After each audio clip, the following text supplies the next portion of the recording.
আসলে একটা খুব দুঃখজনক বিষয়, বলতেও আমার খুব আমি একজন বাংলা নাগরিক হিসাবে এই কথা বলতে আমার খুব লজ্জা লাগে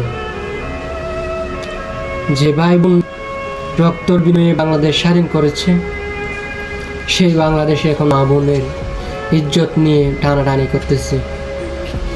আর যে দেশের মধ্যে নিরাপত্তার জন্য এতটা আন্দোলন হয়েছিল, সেইখানে এখন দল দল করে সবাই চুরি ডাকাতি এবং নির্যাতন করতেছে, কাউকে কুপিয়ে হত্যা করতেছে, কাউকে মেরে ফেলতেছে, কাউকে গুলি করতেছে, আর নারী দর্শন করতেছে।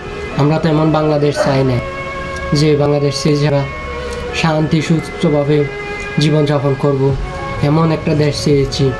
যেটাই আসবে আসুক না কেন, সরকার শুধু নির্যাতন জুলুম করতেছে।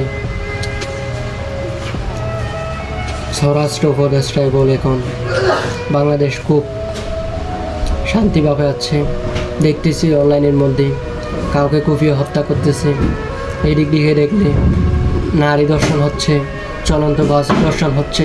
এগুলা কি প্রশাসনে দেখে না? বাংলাদেশের মধ্যে কি প্রশাসন শুধু বসে বসে খাওয়ার জন্য, আঙ্গুল শোষার জন্য প্রশাসন রাখছে? প্রশাসনের কাজ কি? দেশের মধ্যে এভাবে অত্যাচার জুলুম চললে এগুলা প্রশাসনে দেখে না?